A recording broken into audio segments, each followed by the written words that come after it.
Okay, so basically I'm just going to show an eye setup. This is just a simple bone-based eyerig that I came up with for Anime Studio. I've been playing with it for a couple hours, trying different things, and I came up with something that I think is pretty interesting. So I just wanted to share it with the community and see what the response I got was. Alright, so the basics of this are as follows. Basically you have a simple eye system here. It combines switch layers with bone-based. You'll notice at the different angles I can switch from the right to the left and to the front. And if we go to the eye bone here, you see we have the bone-based system. So if I grab this and I move the whole system around, I can do that. I can grab this single object and it moves the whole eye system without the eyeball itself. The eyeballs can be moved and adjusted, and if we move one and we want to tweak it, we can tweak individual eyeballs and have them do different things. Okay.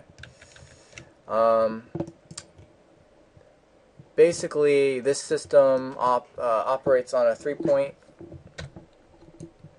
concept, which ends up working pretty well. In this instance, we have lashes.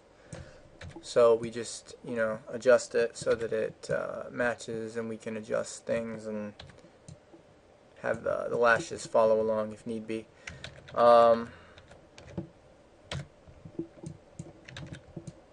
As you can see, we can get a lot of permeations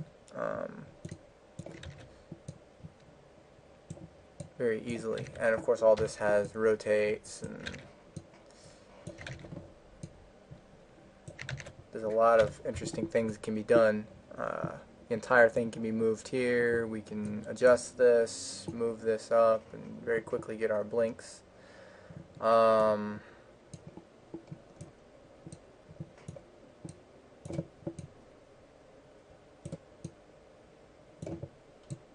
So, like I said, it's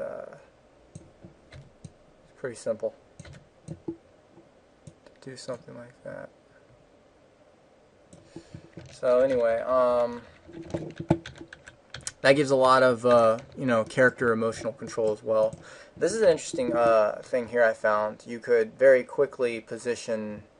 This is where the hinge usually wants to be, and then we can have extra rotation there, as well as different translations, and you can adjust the brows and make the brows do whatever you want, and get really crazy with it if you want, or up and down and so on and so forth. So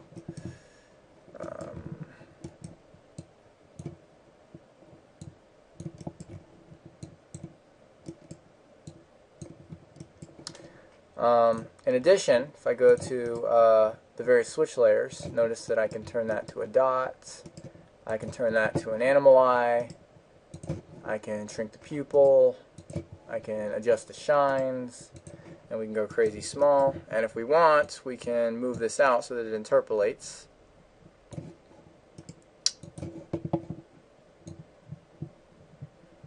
So you can see how that would work. And delete that. Okay. As I said before, the different angles all have their own eye system. That whole bone system, is there as well. So we still have the ability to, do all that regardless of which bone system we use. So anyway, it's a pretty interesting setup. So, as you can see, and that's pretty much it. That's basically what it is. So, go back to the front. And you can kind of plop this system on any character you want. And one of the benefits of this, that I was watching a tutorial on using bone-based systems as opposed to only switch layers, is that you can change the color of the eyes very easily by just changing the color of the eyes. And of course I'd have to go into my switch layers and change them, but if you didn't have those switch layers, you wouldn't even have to do that. You just have to do it once, and it would change the color of the eyes, universally. And also, this will let you interpolate all of your changes. So instead of having this thing snap to half closed, you can actually animate this motion, and it'll look like this instead of like this. And you can get snappy when you want and close when you want, and kind of have them slowly move into it, and it just gives you a lot more control. So that's my system, and just let me know what you guys think about it. Thank you very much.